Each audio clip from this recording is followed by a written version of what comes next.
तो हमारे कलाम का आज टॉपिक है मत्ती की इंजील निकालिए जिनके पास खुदा का कलाम है। मत्ती की इंजील 5वां बाब और उसकी आयत नंबर 10 लिखा है, मुबारक हैं वो जो रास्तबाजी के स्वभाव से सताए गए। कौन?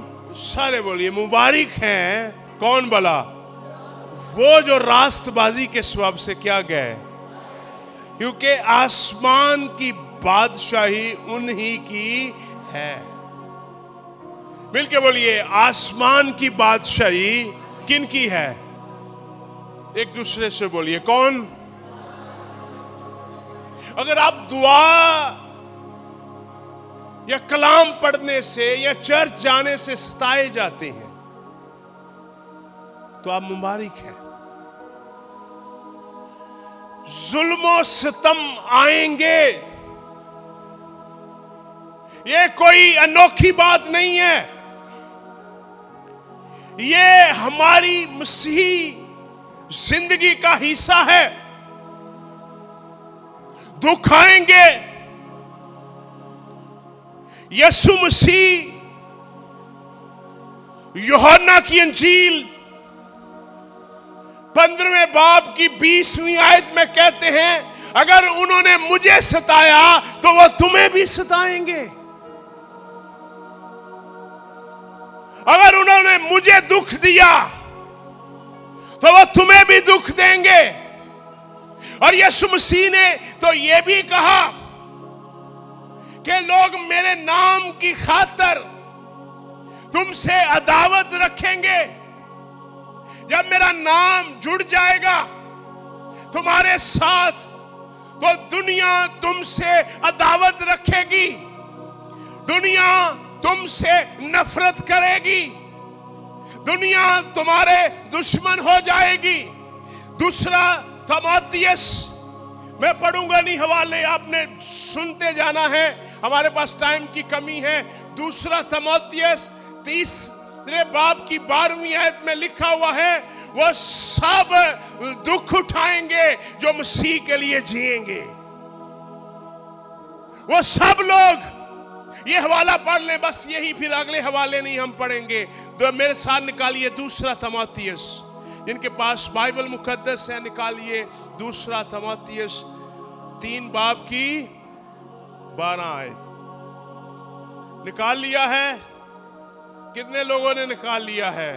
आमेन, आमेन, आमेन, ग्लोरी टू गॉड। लिखा है 3 बाब की 12वीं आयत में लिखा है, बल्कि जितने मसीह यीशु में दीनदारी के साथ जिंदगी गुजारना चाहते हैं वो सब क्या किए जाएंगे? हाँ, सिताए जाएंगे। वो लोग जो दीनदारी के अंदर जिंदगी गुजार रहे हैं वो सिताए जाएंगे। पहली सदी के अंदर शागिर्दों को मारा गया। अगर आप रसूलों का ईमाल 5वें बाब की 41वीं आयत देखें तो वहां पर शागिर्दों को मारा गया। उनको मारा इसलिए गया कि वो मसीह को प्रीच करते थे। याद रखिए, जब आप मसीह की मुनादी करेंगे आपको दुखों का सामना करना पड़ेगा। लोग आपको गालियां भी देंगे, लोग आपके पर्चे भी करा देंगे, लोग आपको बददुआएं भी देंगे। पलूस भी कहता है, लोग हमें बददुआ देते हैं, हम उन्हें दुआ देते हैं। लोग हमें मारना चाहते हैं, हम लोगों को जिंदा करना चाहते हैं। लोग हमें, गौर से सुनिए, जलील करते हैं, हम उनको इज्जत देते हैं। लोग आपकी बेइज्जती भी करेंगे, लोग आपका बुरा चाहेंगे, लेकिन कलाम का वादा है जो मसीह में जिंदगी गुजारते हैं ईमानदारी की, सच्चाई की, वो सिताए जाएंगे। लेकिन खुदा का कलाम ये भी कहता है जो आखिर तक बर्दाश्त करेगा वो जिंदगी का ताज पाएगा। और अगर हमने मत्ती की इंजील में देखा है कि यीशु मसीह ने कहा जो सताए जाएंगे वो बादशाही भी करेंगे। मैं आपको बताने आया हूं जमीन पर जो आप मसीह के लिए दुख सह रहे हैं, मसीह के लिए जो दुखों का आपको सामना है, जिन परेशानियों का आपको सामना है, आपको खौफ है, मसीह होने का भी बड़ी दफा हमें खौफ होता है कि लोग हमें मार ना दे, लोग हम पर झूठे इल्जाम ना लगा दे, लोग हमें दुख ना दे। हम मसीह हैं, लेकिन मसीहो इस बात को गौर से सुनो, अगर आपके ऊपर मसीह होने की वजह से प्रेशर है, आपके ऊपर मसीह होने की वजह से अगर दबाव है, तो आप बाबरकत हैं कलाम के मुताबिक, क्योंकि कलाम में लिखा है वो सब लोग जो मसीह में जिंदगी गुजारते हैं सताए तो जाएंगे, लेकिन आसमान की बादशाही उन्हीं ही की है। जब आप मसीह को कबूल करते हैं, इस बात का ज़हन में ख्याल रखें, मुझे सताया जाएगा ईमानदारी की वजह से, हमें दुख आएंगे, हमारी जिंदगी में परेशानियां, जुल्म आएंगे, झूठे इल्जाम आएंगे, लोग हमें कैद में डाल देंगे, लोग हमारे ऊपर झूठे मुकदमे खड़े कर देंगे, हमारी बड़ी दफा चीजों को जला देंगे। ये वादा, ये खुदावन ने कहा कि दुख जरूर आएंगे। दुख क्यों आएंगे? दुख हमें मैच्योर करते हैं खुदावन में। जब हमें दुख आता है ना, दुख, तो हमें होता क्या है कि दुख हमें ये बात सोचने पर मजबूर करते हैं कि ये दुनिया हमारा घर नहीं है, ये घर नहीं है। जितने मसीह के अंदर हैं, आपने हैरान होना नहीं, बल्कि आपने तैयार होना दुखों के लिए। क्या होना है? हैरान होना के तैयार होना है। हमने तैयार रहना है, हमें हैरान नहीं होना कि हमें सताया जा रहा है, हम पर जुल्म हो रहे हैं मसीह होने की वजह से। हमने हैरान नहीं होना, सरप्राइज नहीं होना, बल्कि आपने तैयार होना है। खुदावन, जब भी मुझे तेरे नाम की खातिर दुख सहना पड़े, जब भी तेरे नाम की खातिर मुझे दुखों का सामना करना पड़े, लोग मेरी मुखालफत करें, खुदावंद मैं तैयार रहूं और मैं बोल्डली इकरार करूं कि मैं मसीह का हूं। तो मुझे जितने मर्जी दुख क्यों ना दो, मैं उसकी प्रीचिंग करूंगा, मैं उसके नाम का प्रचार करूंगा। अगर हम मुकाशवा की किताब पढ़ें, 12वें बाब के अंदर लिखा हुआ है कि उन्होंने अपनी जानों को अजीज ना समझा, बल्कि मौत को गवारा किया। मसीह को कबूल करने का बड़ी दफा मतलब यही है मरना, बड़ी दफा यही मतलब है, बड़ी दफा यही मतलब है मर जाना। जब आप मसीह खुदावन को कबूल करते हैं, आपकी जिंदगी के अंदर दुख आने हैं, परेशानियां आनी हैं, मुसीबतें आनी है, दुख आने हैं। लोगों ने आपको आरों में चीरना है, लोगों ने आपको गोलियां मारनी है, लोगों ने आपका खून बहाना है, लोगों ने आप पर झूठी बातें कहनी है, लोगों ने आपसे नफरत करनी है, लोगों ने आपको बुरा कहना है, लोगों ने आपके साथ बुरा सलूक करना है। लेकिन याद रखिए, लिखा हुआ जो राष्ट्रवादी के स्वभाव से सताए जाएंगे, बाइबल मुकद्दस में लिखा हुआ है खुदा की बादशाही वो जो मिटने वाली नहीं है, खुदा की बादशाही जो खत्म होने वाली नहीं है, लिखा उन्हीं की है, उन्हीं की है। रिचर्ड वेम्बलैंड बड़ा अजीम खुदा का खादम है।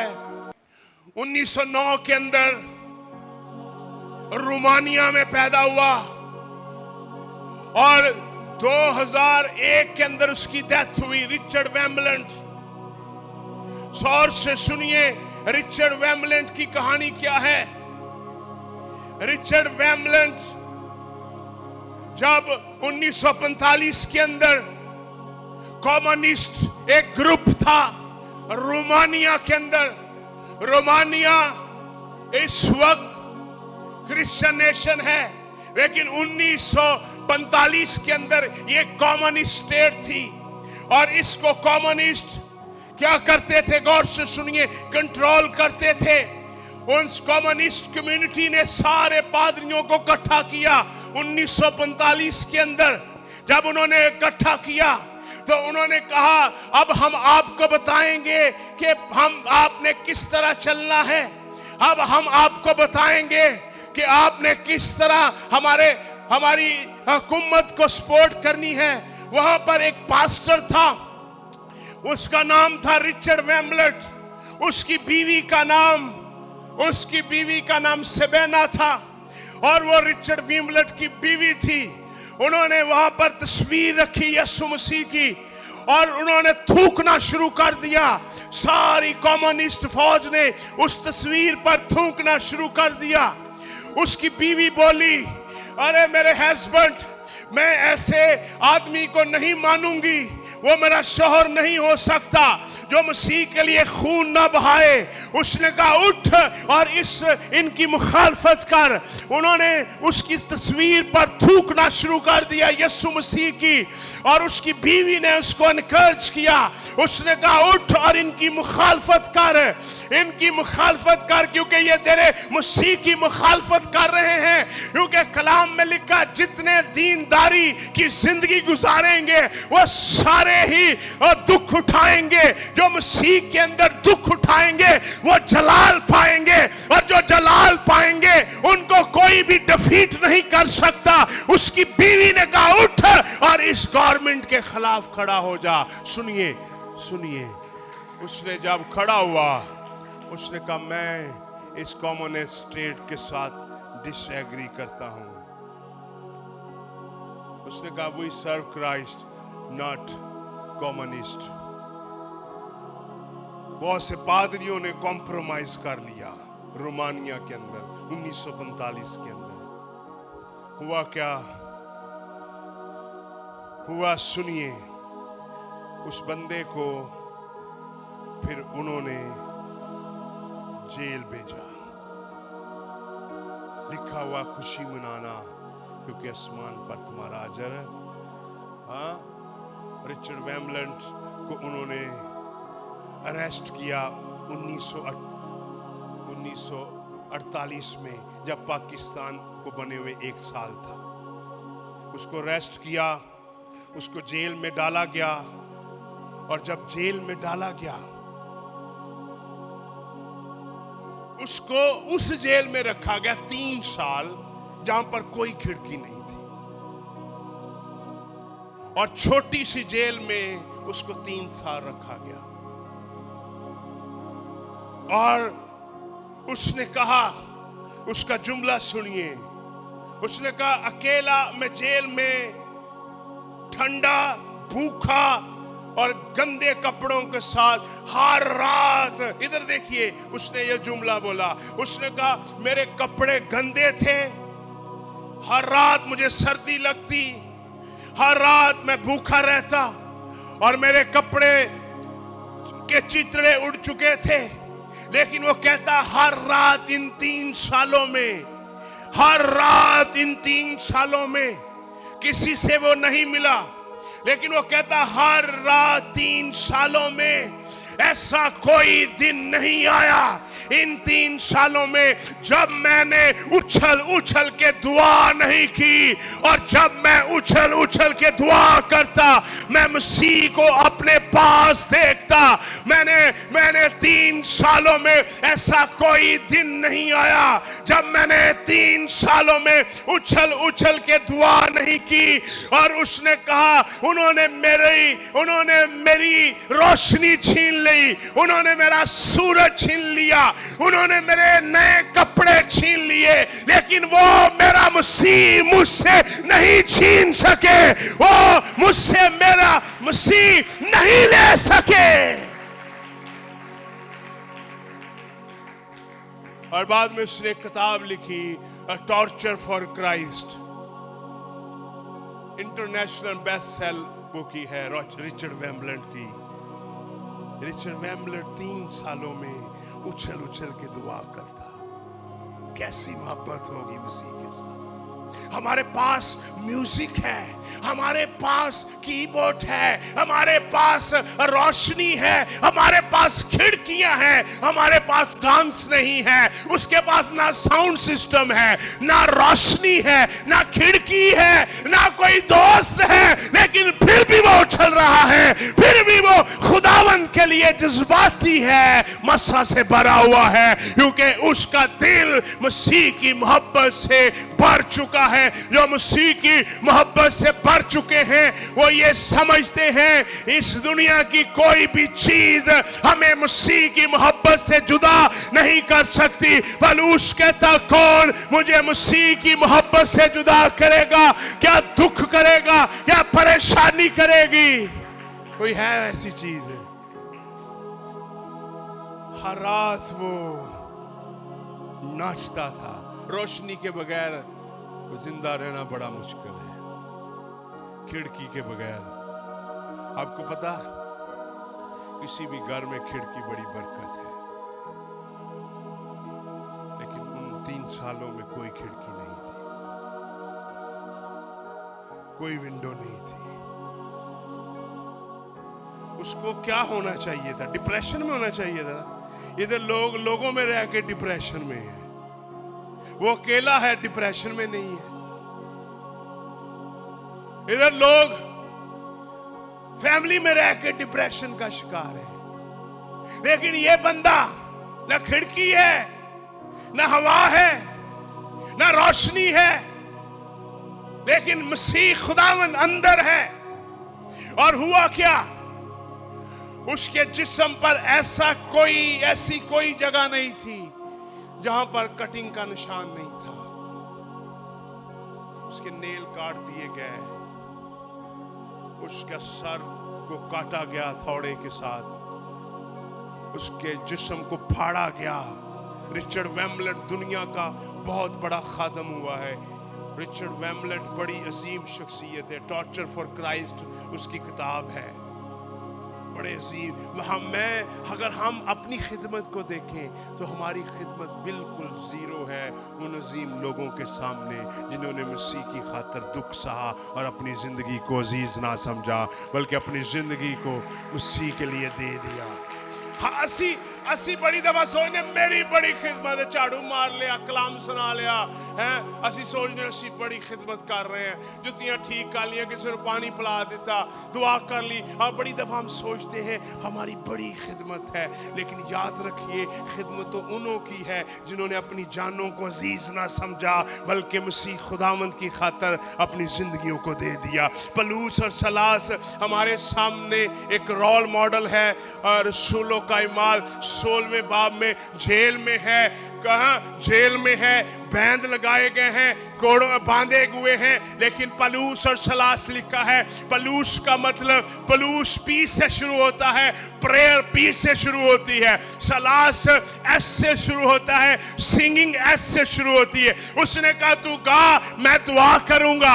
लिखा वो दुआ और गीत गा रहे थे, जेल के अंदर थे, और लिखा है दरोगा भी सुन रहा था। लिखा आधी रात के वक्त, लिखा है जेल हिल गई और जेल टूट गई। जब ईमानदार परस्तिश करते हैं, खुदा बड़ी बड़ी दफा लोगों को दुखों में गुजरने देता है, दुखों में जाने देता है, लेकिन जब वो दुखों में से गुजरते हैं खुदावंद उन दुखों के अंदर मौजज़ा करता है। हमारा खुदावंद दुखों में हमें कभी नहीं छोड़ता। उसने फरमाया मैं दुनिया के आखिर तक तुम्हारे साथ हूं। दुख हमें उसकी मोहब्बत से जुदा नहीं कर सकते। और से सुनिए, सदरक मिशक अबदनजू वो भी आग के अंदर है, उन्हें भी दुख उठाना पड़ रहा है, लेकिन आग के अंदर खुदावंद खुद उनकी रहनुमाई कर रहा है। खुदावंद मुझे आग में जाने देगा, खुदावंद मुझे दुख उठाने देगा और दुखों में भी वो मेरे साथ रहेगा और दुख मुझे नहीं मार सकेंगे। आमीन। लिखा खुशी करो। पढ़ो, आओ मत्ती की इंजील पढ़ो, फिर हम दुआ करेंगे। अब आपको इस हवाले की और समझ आएगी, आएगी। हाँ, लिखा है,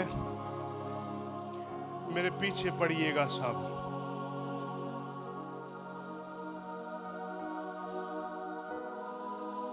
मेरे पीछे पढ़िए। मुबारक हैं, आवाज आस्ता है, मुबारक हैं वो जो रास्तबाजी के स्वभाव से सताए गए, क्योंकि आसमान की बादशाही।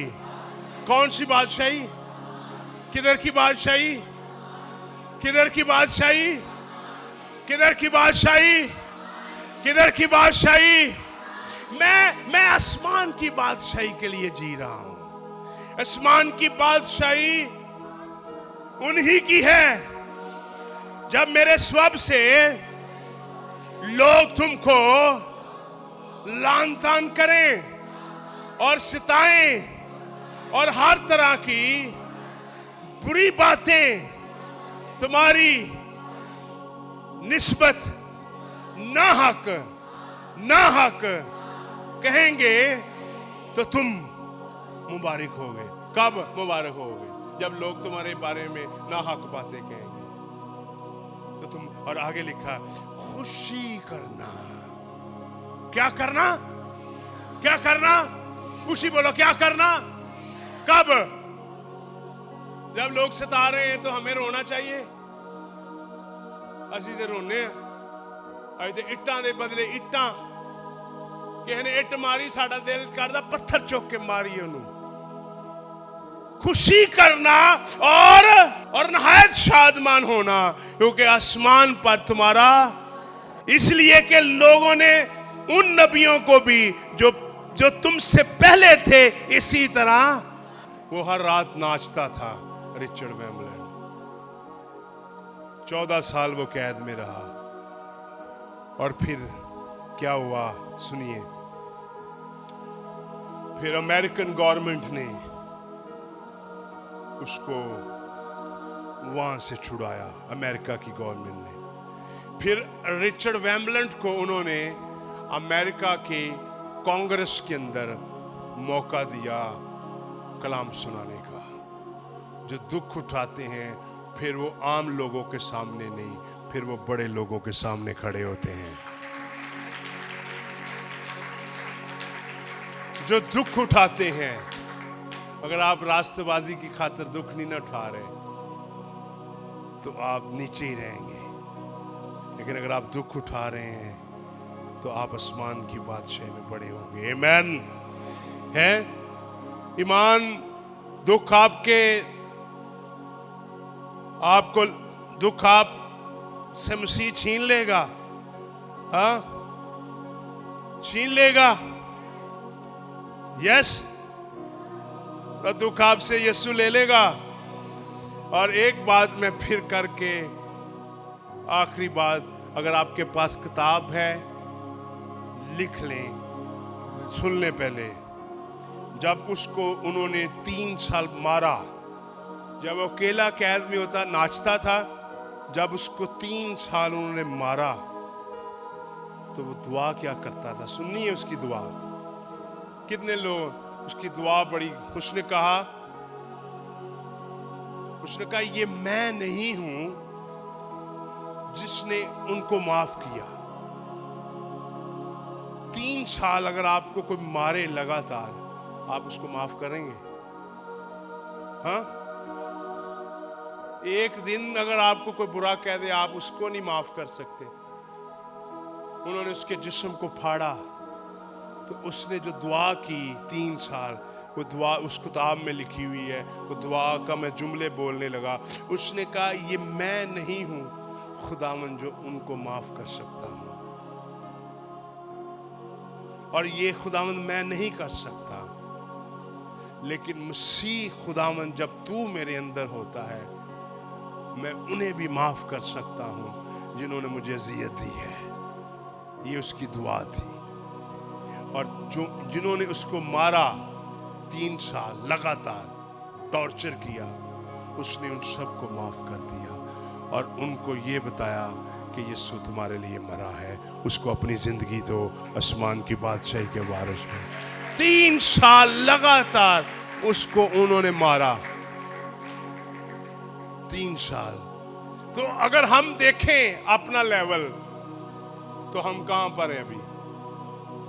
हाँ, 0 हैं हम। हमें मसीह के लिए जुनूनी होना है। होंगे? कितने लोग होंगे मसीह के लिए जुनूनी हो, मसीह के लिए मर मिट जाएं? आपकी को गवाही दे स्टेज पर खड़ा होकर। आमीन। खुदावंद आपको बरकत दे।